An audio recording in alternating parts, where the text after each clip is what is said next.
Ancient Egypt. One of the most fascinating civilizations on Earth. But what was it like to be an ancient Egyptian, living in this incredible place? It's okay trying to understand ancient Egypt on a visual level, pyramids, King Tut, mummies, but to really get into the heads of the ancient Egyptians, you've got to walk in their footsteps. I'm Egyptologist Dr. Joanne Fletcher, and I've spent over 40 years obsessed with this lost world. While the magnificent temples and tombs of the pharaohs can tell us one story, I'm interested in another, the story of ordinary people, the real Egyptians. It's such a privilege. We're amongst their family here. This feeling of closeness, of warmth, of love. I'm going to uncover evidence about how they lived their lives. Oh, wow.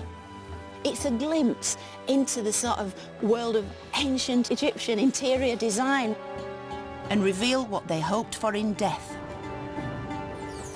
There was no Grim Reaper, just this beautiful goddess wanting to embrace them in her warm arms.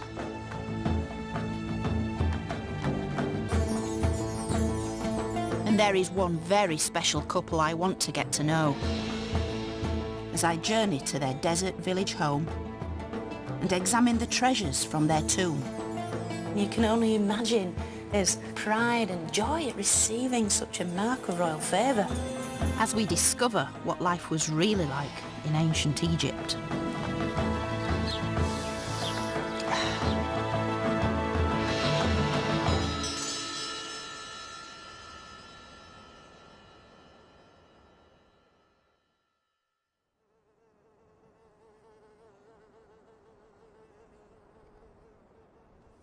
Welcome to Deir el Medina, or as the people who used to live here 3,500 years ago used to call it, Pardemi, which simply means the village.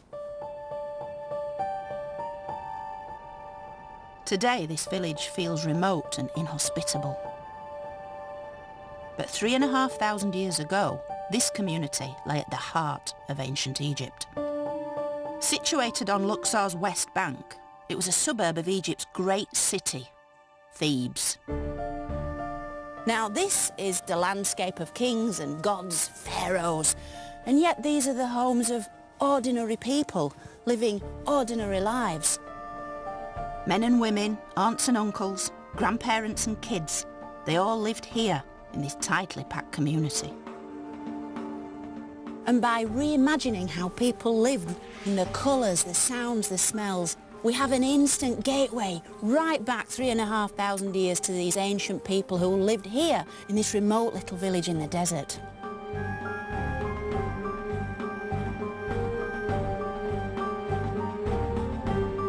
Now, in order to piece together the lives of such people, I've got an amazing set of clues. The earthly remains of a husband and wife who once lived in the village, but now reside nearly 2,000 miles away, here at the Egyptian Museum in Turin.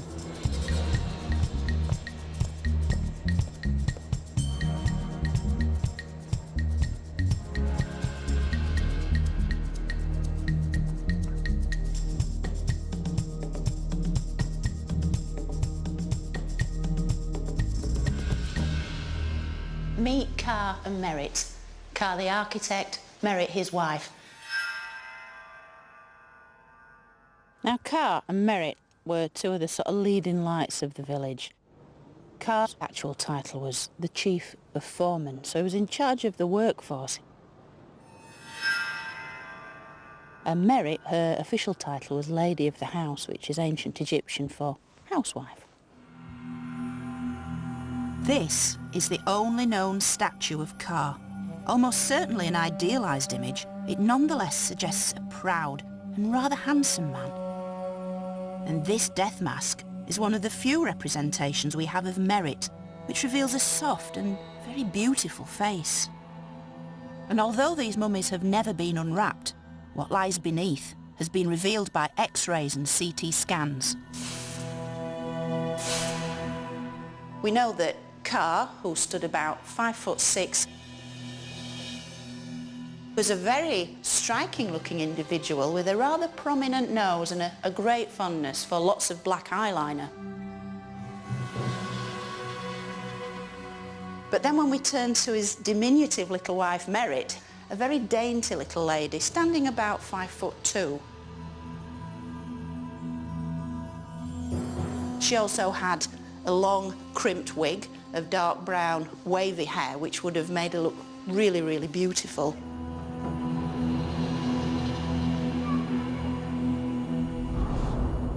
But what really brings Cara Merritt back to life is this.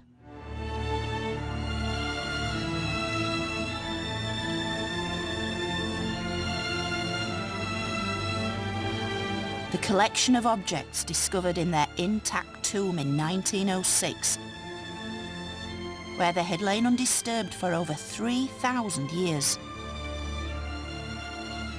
A leading Egyptologist from the time wrote, "I should think it is the greatest find ever made, or rather, the most unique. Absolutely intact and full of antiquities. The passage and burial chamber are choked with chairs, beds, boxes, vases." Arthur Weigel, 2 p.m, 15th February, 1906.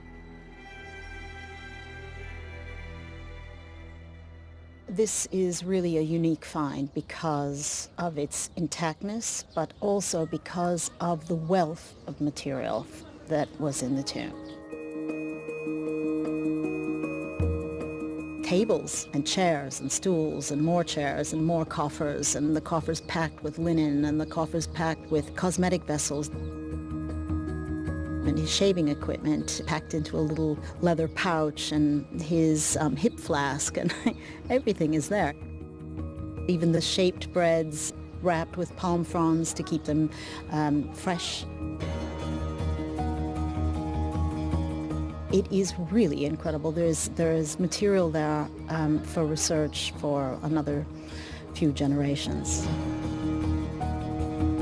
The collection not only gives us a fascinating insight into their burial, but also the lives Cara Merritt lived.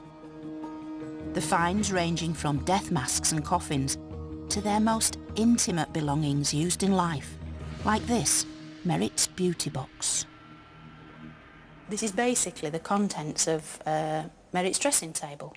The perfume, cosmetics, moisturisers and all the things that the ancient Egyptians regarded as so essential. Well used and well loved, this stunning cosmetic chest tells us Merritt was a well-to-do woman who cared about her appearance. This is Merritt's glass black coal eyeliner.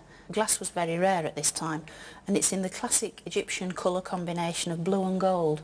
And the black eye paint that Merritt herself applied every day to her own eyes is still inside this vessel. It's got its wooden applicator stick in the top, and Egyptian ladies today still use this in exactly the same way. This stone alabaster perfume vessel still got the original contents running down the outside. And it's extraordinary to think that in some cases with the ancient Egyptians, it's not just a question of the visuals. It's how to reach back in time into their world through other senses, the sense of smell, for instance, and to be able to smell the things they smelt, the cinnamon, the lotus, the cedar. Clearly this is an expensive item. So how would a fairly ordinary Egyptian like Merritt afford such luxury?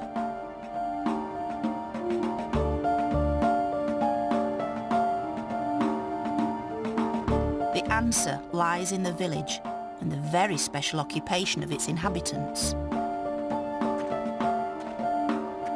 These were Egypt's tomb and temple builders. From the foreman to the stonemason, from the draftsman to the carpenter, and they all lived here with their wives and children. And about a mile to the northwest is where they worked, the most famous cemetery on earth.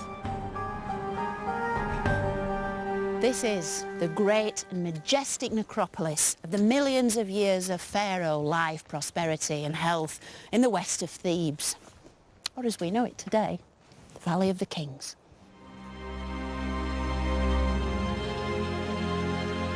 For nearly 500 years, men like Ka created the tombs of some of Egypt's most famous pharaohs. Hatshepsut, Amenhotep III and Tutankhamun were all buried here. They were an elite, a kind of crack force of workmen and architects, the very best of the Egyptian culture. They were the craftsmen that implemented what Pharaoh wanted to sustain Pharaoh's soul for eternity. They were almost magicians, operating secretly within this stunning landscape.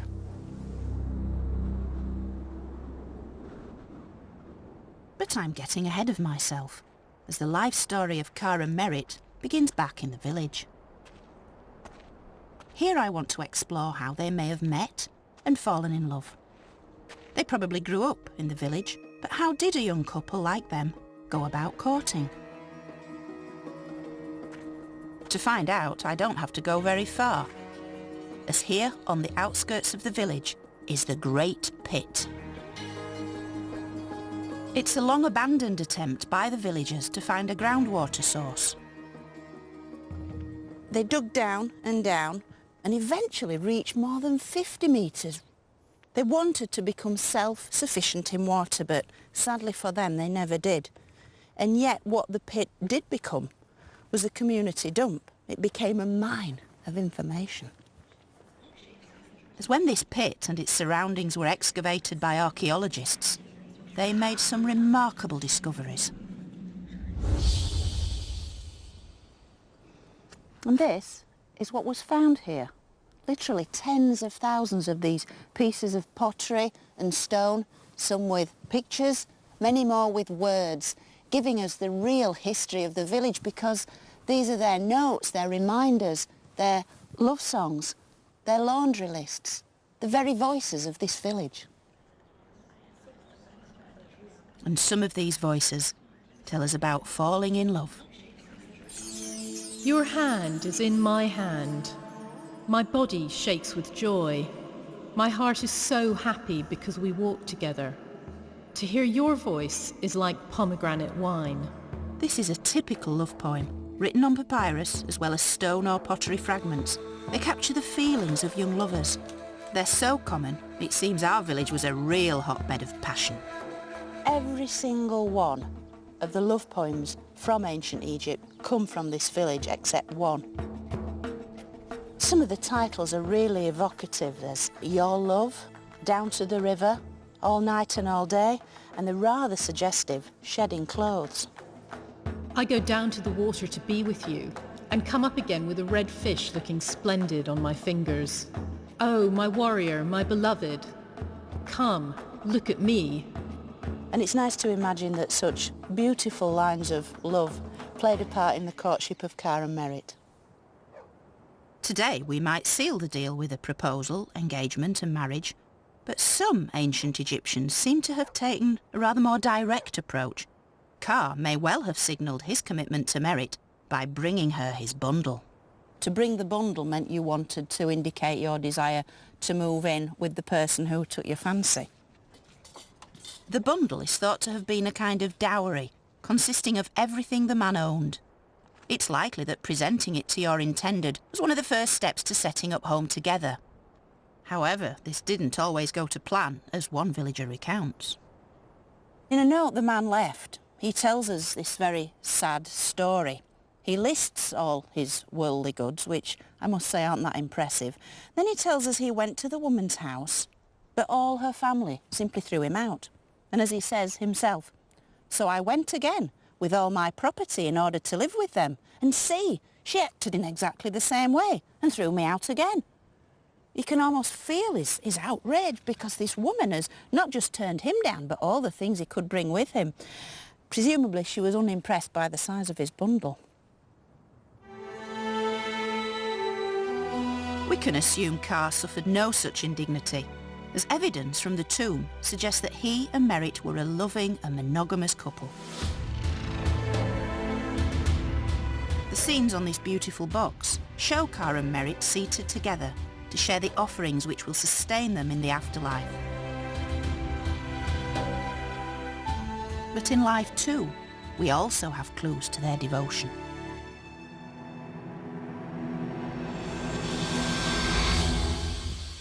Now, although the ancient Egyptians didn't have a marriage ceremony as we would understand it, they simply moved in together, they nevertheless would exchange love tokens, quite often in the form of rings.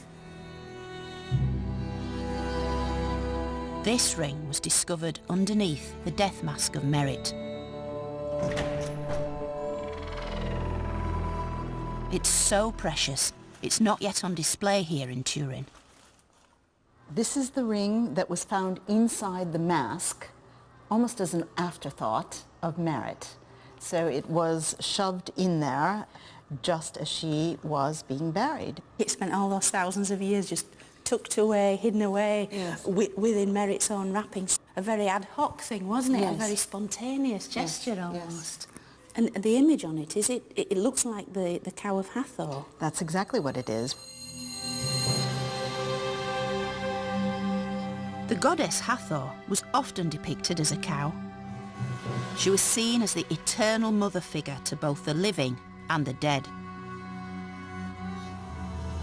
In life, she aided fertility and provided protection in childbirth. While in death, she ensured safe passage into the afterlife. This represents the love between Ka and Merit, and in this tiny little object, in some ways, it's perhaps the most important thing from the entire tomb for me personally. It's wonderful.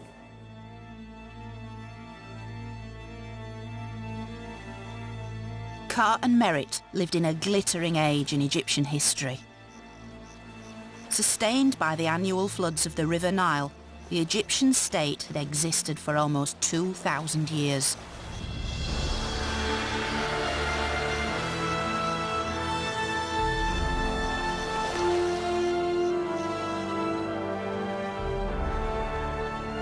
By 1400 BC, it was at the height of its power and now ruled by the 18th royal dynasty.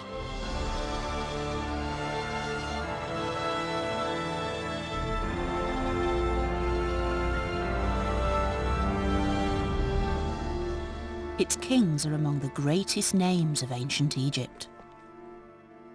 We have the so-called boy king, Tutankhamun, the great female pharaoh, Hatshepsut, and the so-called bad boy, the heretic, Akhenaten. But really, at the very heart of all this is Akhenaten's father, this man, Amenhotep III, the dazzling sun god himself, and the very personification, at least he thought, of ancient Egypt's greatest deity, the sun. He's my favourite pharaoh because he presided over a golden age when ancient Egypt really did rule the ancient world. And this is the very pharaoh who was Ka's boss. Ka worked for him. Ka's job was to ensure the pharaoh's immortality. He did this by helping design and build some of Egypt's most extraordinary monuments, both tombs and temples. This is one such project from the reign of Amenhotep III. The Solar Court in Luxor Temple. It's a revolutionary design as it moved away from the dark and cloistered shrine to an open celebration of the sun. In return, like all state employees, Ka and Merit were given the things they needed in the village. A home, a tomb, food, water, even servants. This was the highly organised world of the middle classes. Women had rights, many kids an education, and literacy was far higher in the village than elsewhere in Egypt. In Ka and Merit's time, the village consisted of about 20 houses. And while we don't know exactly which one was their house, it was almost certainly one of the larger ones, here at the northern end. Perhaps even this one. So, we go into the front room here. And this would be an area really where the sort of women of the house hung out, chattered, gossiped and so forth, kids running in and out. up the stairs, around the corner into the perhaps most important room in the house. And here, I absolutely love this. This is built-in furniture. It's kind of like a divan, a chaise longue, if you like. And this is where the gentleman of the house would sit of an evening, drinking beer, having a chat. Then back up here, up this little step, and then into this area, which is quite a considerable size for a room like this, and probably storage, but also a bedroom where the beds or the sleeping mats would have been placed. So as we progress a little further into the highest part of the house, we come into a storage area, maybe for clothes, but almost certainly for food and drink also, because this area directly adjoins this wonderful fitted kitchen. And this is extraordinary because we've actually got the built-in oven at the back of the house. We even see these on the Ostraca when they're doing little sketches of ladies blowing into the oven to keep the fire hot, and then they can cook the bread and so forth. And then here, ancient Egyptian refrigerator where you'd place pottery vessels with drink in. You'd want a cool drink on a day like this. You can understand why. And the only way to do this was to sink the vessels into a pit deeper in the ground. Little tiny temporary roof over it to keep it as chilled as possible. So fridge, oven, they've got everything they needed. And of course, at either side aren't rooms of this house, but these are the neighbours' houses. These are a terrace street, if you like, of back-to-back houses, the sort Britain had in the Industrial Revolution. So the neighbours were never very far away, and the concept of privacy, certainly in this little corner of ancient Egypt, was a completely unknown thing.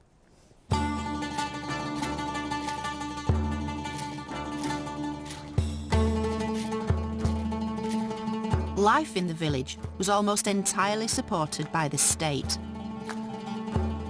A daily procession of donkeys would carry water up from the Nile Valley to be decanted into a central cistern.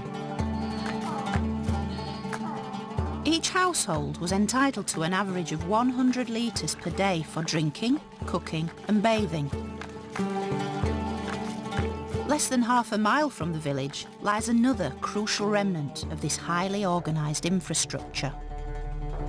Although built a little after Car's time, grain stores like these acted as a kind of bank. Money didn't exist in Egypt at this time, so at the end of each month, Car would have received his salary as a ration of wheat and barley. Granaries like this would have held an immense amount of food. These granaries alone would have held over 40,000 individual sacks of grain. Chief workmen like Car were entitled to 7.5 sacks of grain a month, 5.5 of emmer wheat and 2 of barley. Plenty for Merit and their servants to produce the staples of Egyptian life, bread and beer. The villagers also received fish and vegetables and could trade their excess grain for luxuries like meat and wine. These places would have been full of life. People bustling here and there, scribes taking record, making an account of all the stuff being delivered.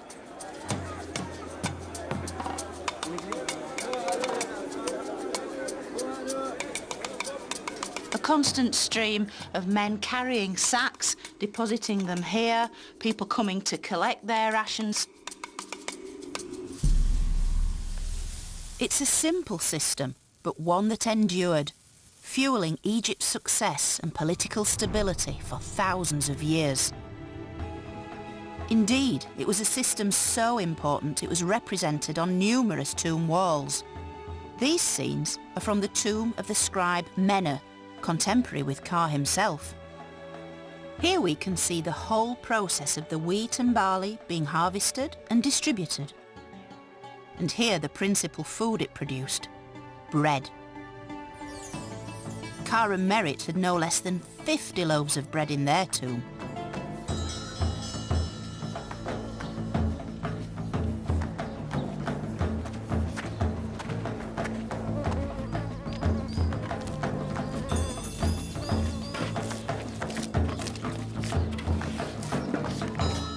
Now bread was the key ingredient in the ancient Egyptian diet. The ancient Egyptians added many different things to it. You could add dates or honey to make it sweet, or savoury things, cumin seeds, coriander seeds, all manner of different ingredients to really vary it.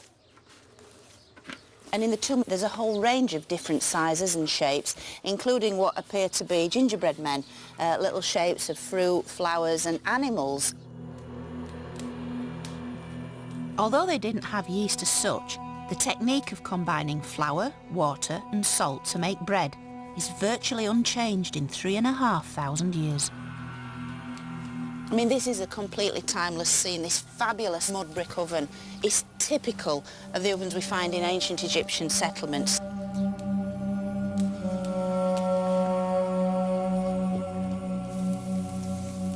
It's totally believable to imagine Merit baking bread to feed her family. It's a completely timeless scene.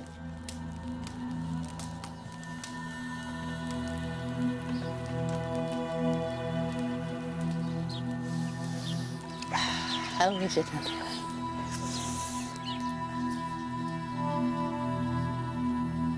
It's a real direct link back into their world. The smell of this wonderful stuff, the feel of it, the way it was made.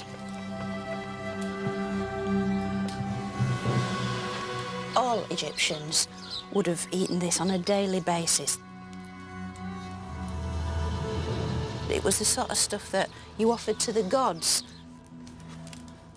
And even when the bread had gone mouldy, the Egyptians used it as a form of medicine, which wouldn't be fully understood for thousands of years.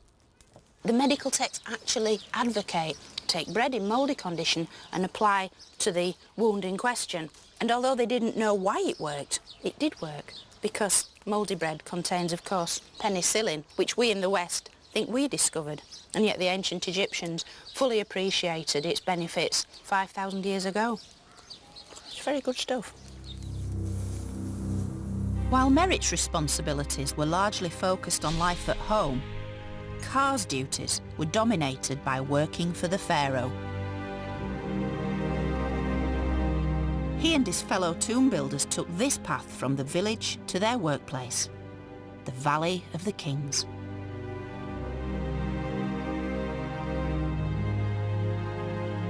It starts here at the southern end of the village, and then it follows that path there, see, right up over that col, and then we go straight up and over the top of the mountain. Ka and his workforce would have regularly made this journey, sometimes camping out during the working week in small huts in the valley.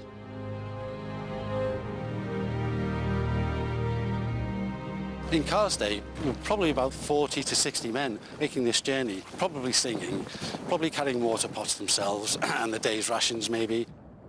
Ka must have walked this path hundreds of times, first perhaps as a carpenter, but eventually as the royal architect and overseer. So if we've been walking about 45 minutes in full sun and it's really, really hot, then Ka and his men coming up this path to work, they do the walk and then they had to do the work. Exactly. Their regular commute took them further west into the land of the dead. In fact, from up here, you can see why this place was so carefully chosen, as it mirrors the ancient Egyptian spiritual beliefs. If you worship the sun as a god, then 2 times of the day take on special significance. Sunrise in the east and sunset in the west. Sunrise is the birth of the god, so the east is the land of the living. Sunset is the death of the god, so the west is the land of death. So they picked this spot to make the tombs for the dead. This one spot, life, death. The Nile Valley, the Valley of the Kings. And it is that stark, isn't it? It is.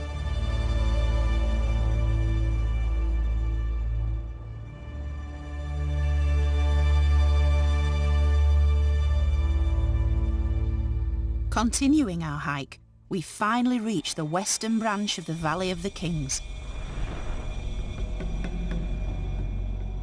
where time has virtually stood still. Remnants of the tomb builders' world litter the landscape. This is a great staircase. It's superb, isn't it? Beautifully constructed though, further up, aren't they? It's absolutely perfect. This is it. This is the start of Carr's domain. This is actually a guard hut, and one man would be on guard in here 24 hours a day. And you can see even ancient pottery has been preserved at this site. That's 3,500 years old. So this piece is like one of Carr's empties. His empty There you go, beer yes. jar. And we know this is 18th dynasty, don't we? Because We the do. valley, this part of the valley, the West Valley, was only ever used for royal tombs in In the Carr's 18th day, wasn't dynasty. it? Yeah. That's right, yeah. The guards in these huts maintained a watchful eye over everything that went on in the valley. What he was guarding against was obviously tomb robbery for the pre-existing tombs. But while the new king's tomb was under construction, the materials used in the construction of the tomb were also very valuable. Metal. Copper, the copper chisels especially, the paints, the plaster, the oils for the lamps. This was all very valuable material. Although deathly silent today, 3,500 years ago these walls would have reverberated with the sound of Carr's construction teams. There'd be the mallets hitting the chisels in the tomb. There'd be pounding of the people making the plaster, the mixing bowls for the paints. And there'd be the voice of the overseer telling people off or telling people to do this, to do that. Building a tomb for the king was hazardous work, although not all the dangers are immediately obvious. Apart from the normal hazards of hitting your hand with a mallet or getting cut with a chisel, falling off scaffolding, breaking legs, falling down the tomb. The other risk is because this is a wadi, it's a dry riverbed, there are flash floods now and again, and all this would come crashing down. And they would have to run.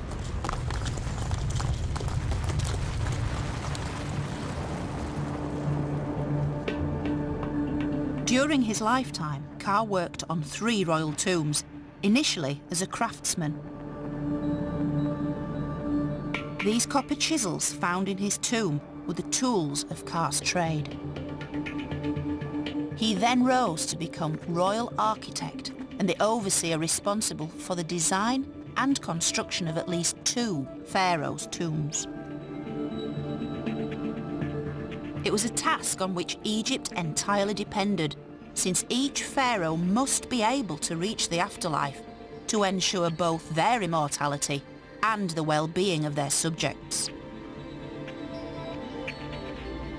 Build it correctly and all would be well. Fail, and Egypt would fail with it.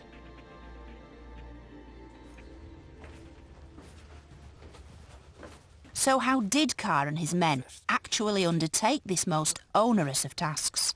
I'll follow in your footsteps. Right.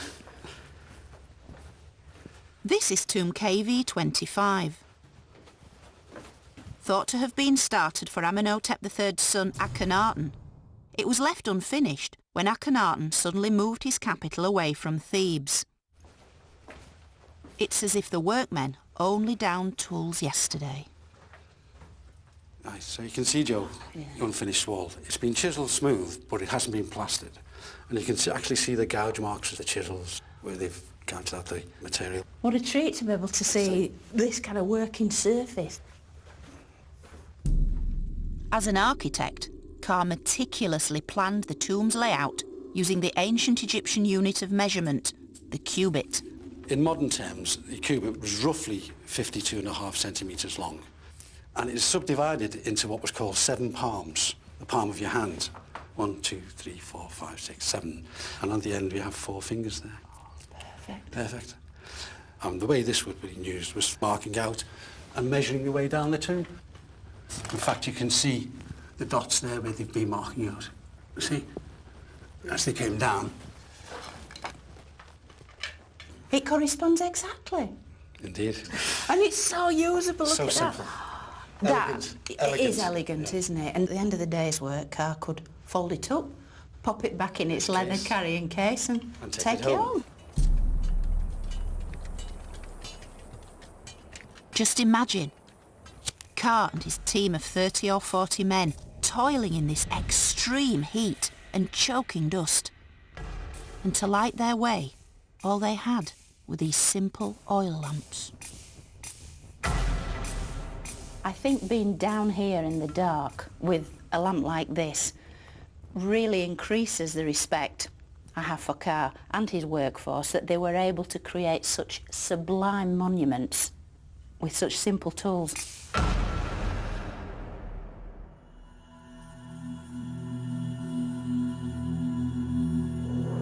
The evidence reveals Carr was highly respected in life. This beautiful object is a golden royal cubit. It was presented to Carr in recognition for his work for the pharaoh Amenhotep II. It can only be equated to a kind of carriage clock or an engraved tankard that you're given for good service. And you can only imagine Carr's pride and joy at receiving such a mark of royal favour. And had the ancient Egyptians had a mantelpiece, this would have been on it. But I think the true value of this special cubit is the fact it's been personalised to such a great degree, and it actually sums up Carr in a single item. It's the tools of his trade, and yet it's been embellished. The inscriptions on this are wonderful. So many little details about Carr's career, about the fact he built a small shrine or temple, not even in Thebes, further north at a site called Hermopolis, so he was clearly active outside of Thebes. It's pretty hard to describe how it feels to hold something like this, that Carr, and probably Merritt, would have held quite a lot just to sort of marvel at it and congratulate themselves on being so high up in Pharaoh's favour.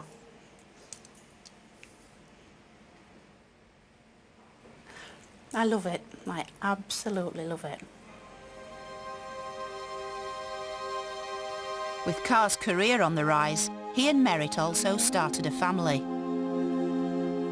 Childbirth is a risky time in any woman's life, and certainly in ancient Egypt. Merritt would have sought help from Hathor, the preeminent goddess of motherhood. All ancient Egyptian women wanted to be like Hathor. She's like a modern female celebrity that all women aspire to be. She had it all, and she was worshipped here. This is the funerary temple of the great female pharaoh Hatshepsut at Deir el-Bahri. Situated just 2 miles from the village, it's located at the base of the very cliffs in which Hathor herself was believed to reside. But how might the goddess have touched Merritt's life? These columns are each one topped with the image of the goddess herself, the face of a beautiful woman, but with cow's ears poking through the mass of hair to reflect the goddess's cow-like, docile, sweet nature.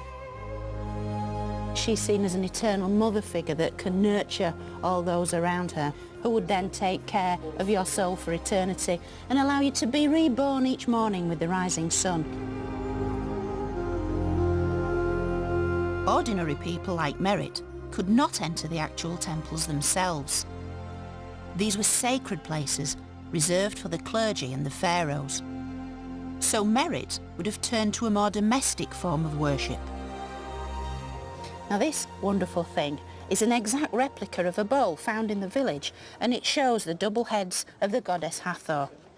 I think they very much regarded this as a potent talisman, almost like an amulet that they could have about the house to bring the beautiful face of Hathor into their daily lives. So whatever they put in it, be it food, beer, wine, even flowers, the contents would be almost sprinkled with a little bit of Hathor's magic. Yet Hathor wasn't only the goddess of fertility and motherhood, she was also the deity of sexual pleasure. And the evidence suggests that enjoying sex was as important then as it is now. This is a replica of a section of the so-called Turin erotic papyrus. What it shows are couples actively very actively having sex. The men all appear quite rough and ready. Some have receding hairlines, stubble, pot bellies. Each one has an enormous phallus. As for the women, they're very beautiful, very agile. Each has got a very exquisite hairstyle, fronted by one of these fragrant lotus blossoms. And so there's this desire to almost tap into the erotic. These aren't kind of showing women as slabs of meat simply there for male pleasure, not at all. These are active women engaged in acts of pleasure, acts of love. They're using sex as a kind of form of leisure, of entertainment, as well as doing it, portraying it. And while Hathor might have offered sexual inspiration, her presence was needed most during the dangerous time of pregnancy and childbirth. Women like Merit would have looked to her for protection. The outer precincts of the temple here at Deir el-Bahri were a focus for such worship. This faded scene is a rare representation of a pregnant woman, in this case the mother of the female pharaoh Hatshepsut. There she is as the unborn fetus, and you can just make out the gentle swelling of her mother's abdomen here as the unborn Hatshepsut resides within the safety of her mother's body. When the archaeologists excavated all around here a century ago, they found such amazing things as baby clothes that had been specially made with an image of Hathor, almost like a post-it note to the goddess. These will be left here in the hope that these women could conceive.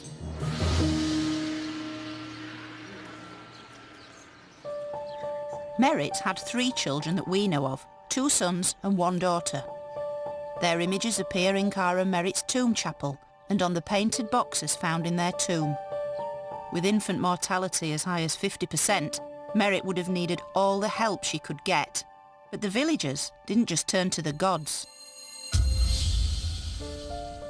This is the Kahun Papyrus. It details the prescriptions and spells used to tackle illnesses suffered specifically by women. Examination of a woman who is aching in her rear, her front and the calves of her thighs. You should say of it, it is discharges of the womb, and you should treat it with 1 measure of carob fruit, 1 measure of incense pellets, 1 unit of cow's milk, boil, cool, mix together and drink on 4 consecutive mornings. What they're trying to do is bring some sort of order, some form of understanding to a host of complex medical conditions. And in the root cause of many of the problems associated with women's illnesses is apparently a wandering womb, because the Egyptians thought that this part of the female anatomy wasn't fixed in situ, but would kind of wander all over the body. This bizarre condition had an equally bizarre cure. The woman would sort of stand over burning incense in the hope that the rising sweet smell of the fumes would encourage this wandering womb down into its proper place.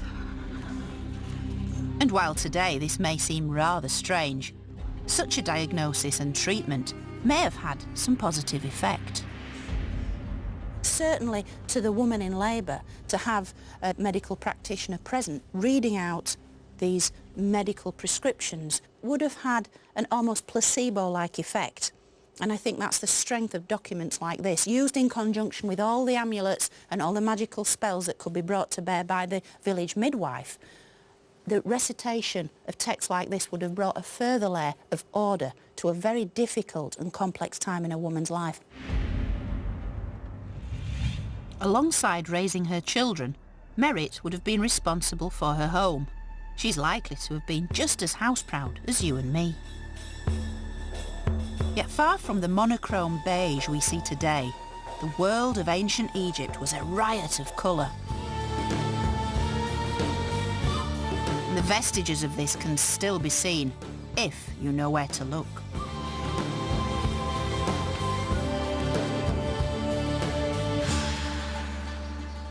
When we look up at the ceilings, the areas which have been sheltered from direct sunlight, the colours are absolutely superb. The condition, the brightness, the vivacity, they're sort of leaping out of the walls and ceilings right into our eyes. And this temple, with its vibrant colour, was created by the later pharaoh Ramses III. The Egyptians were far from subtle in their use of paint. Primary colours, red, green, blue, all these amazing, vivid hues. And the blues and greens are particularly bright. This, of course, is more of a status marker for the king who commissioned such a brilliant piece of work, because blues and greens weren't naturally occurring pigments and had to be manufactured at great cost. And so this is a way for the monarch to say, look at me, look at the wealth I possess. The effort and expense involved in producing such synthetic colours was way beyond the reach of most ordinary people. Instead, they used locally sourced materials, ones that could literally be picked up from the desert floor. This rock in my hand is kind of like a colour box that brought ancient Egypt to life, because on one side we have the red iron oxide, on the other the yellow iron oxide. And so by splitting a rock like this into the component yellows and reds, you could crush these up, mix with water, and then apply to the desired surface.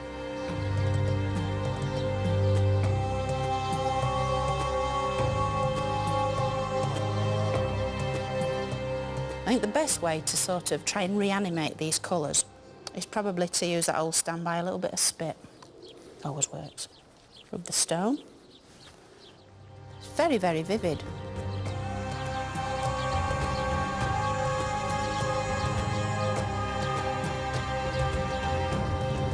You can see the effect it has against white.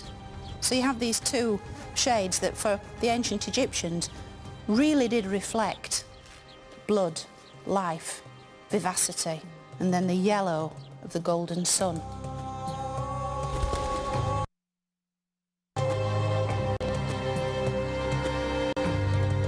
I want to see how villagers like Ka and Merritt used colour to decorate their homes.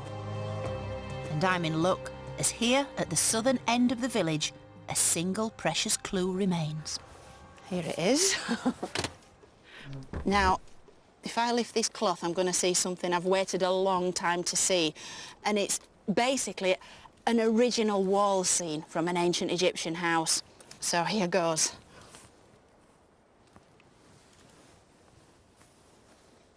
Oh, wow. It's a phenomenal piece. The colours are so fresh. It's a glimpse into the sort of world of ancient Egyptian interior design. It's the lower half of a female musician, and she's playing a flute. She's got gold bracelets, gold anklets.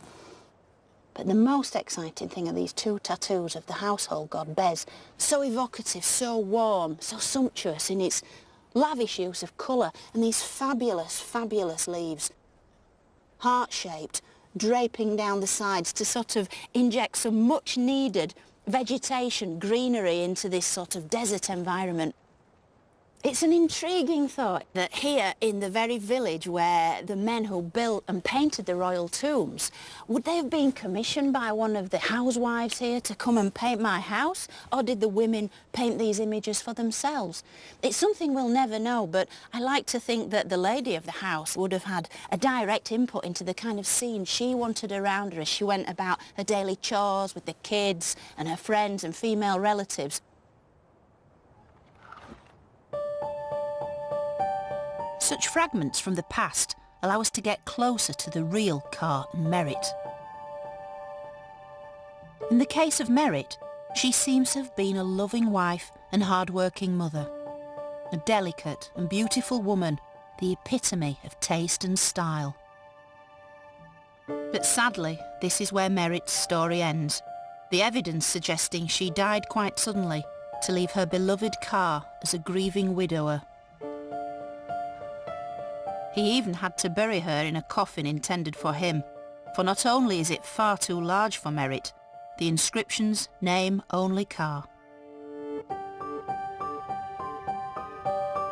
Yet Merritt was immortalised in the tomb chapel she shared with Ka, located just yards from their village. And this is where Ka and their children would have come to bring regular offerings and to pay their respects.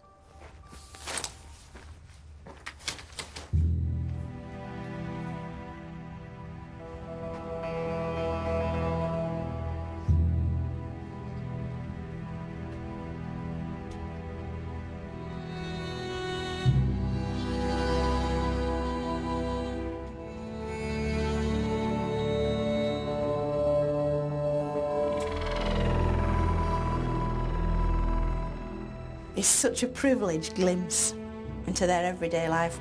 We're amongst their family here, and that's what this whole tomb chapel chamber has all around it, this feeling of family, of closeness, of warmth, of love. What's interesting here is that Cara and Merritt are shown several times, and yet the one constant child that's with them is their daughter, Merritt, named after her mother. And this is Merritt the mother here, and this is Merritt the daughter behind her. On the other wall we have the daughter, Merritt, who's leaning forward towards her father, Car, and she appears to be tying a necklace around his neck, or perhaps anointing him with perfume. I'd like to think that it was Merritt, the daughter, who cared for Car in his old age.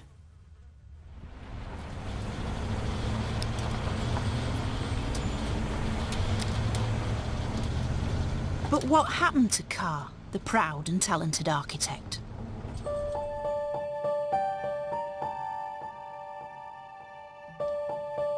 These elegant walking sticks may suggest he lived on into old age, continuing to oversee the most important commission of his life.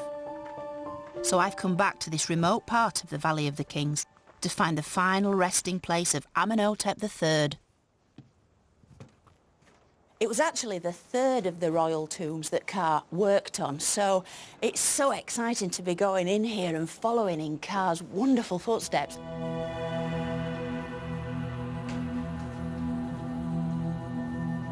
My enthusiasm is well-founded because the tomb, currently under restoration, has been closed for decades. Hardly anyone gets to see this.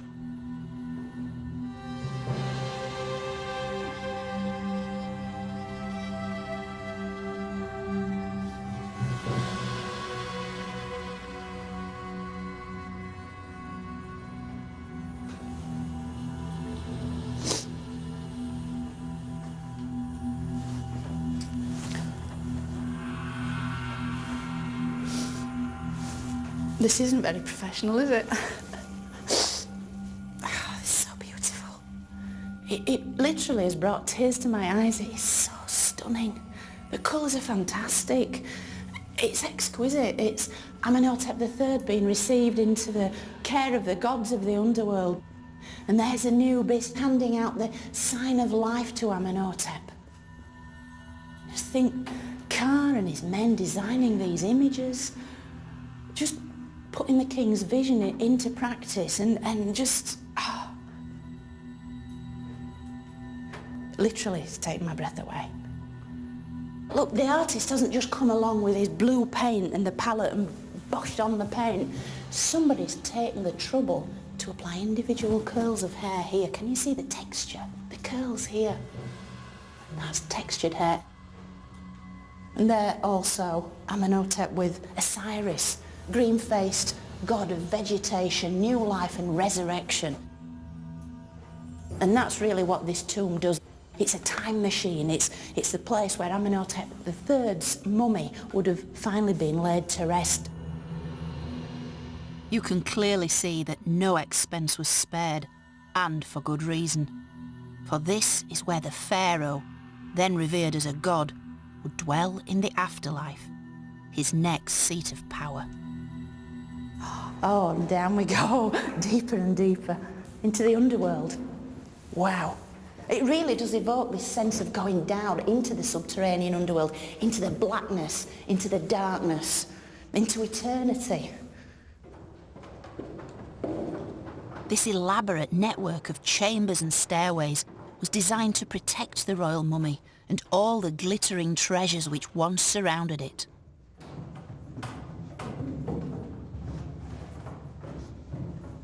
Now look at this very clever trick of the architect, our boy Car. Look at this. Can you see the way the images were once all along this wall, just the whole way around, images of the king and the gods, and yet originally this would have been packed with mud brick, probably, plastered over, the images drawn and painted over it, so that any would-be tomb robbers would come down here, think, oh, this is it, nothing much in here, and hopefully leave by the way they came in, because this is actually the next stage of the tomb, so it's kind of like a hidden portal. This is the burial chamber, the most important part of the tomb. And there it is. The final resting place of one of Egypt's greatest pharaohs. A man considered a god, both in life and in death. How do you bury a god?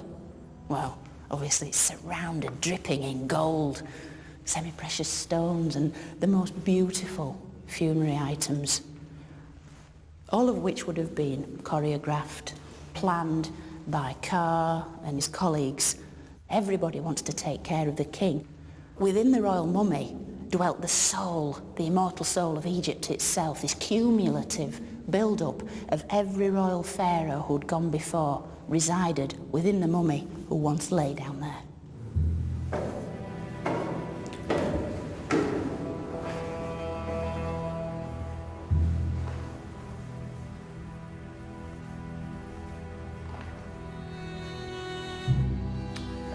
Wow.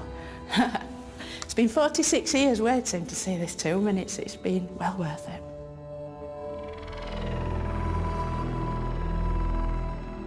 Although we can now appreciate his consummate workmanship, it seems Ka himself never saw the finished tomb, for he died before his king. But like his king, Ka's own body was prepared for its eternal journey into the afterlife before he too was buried.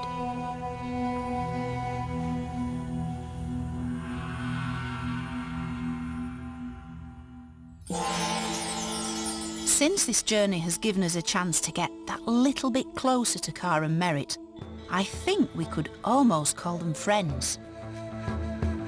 Their worries and concerns are not unlike our own. Hard work, family, and above all, love. Yet this is only the beginning of their story. What comes next is a journey into a world very different from our own. A world of ritual, of magic, and the unswerving belief that life really can go on forever. And here we have Ka's name, right down the middle. And to speak the name of the dead is to make them live again. Ka and Merritt. So join me next time as we travel deep into the heart of the Egyptian afterlife. It's an extraordinary journey on which we uncover Ka and Merritt's costly preparations for death, all played out in a series of complex and elaborate rituals as they attempt to achieve their place in eternity.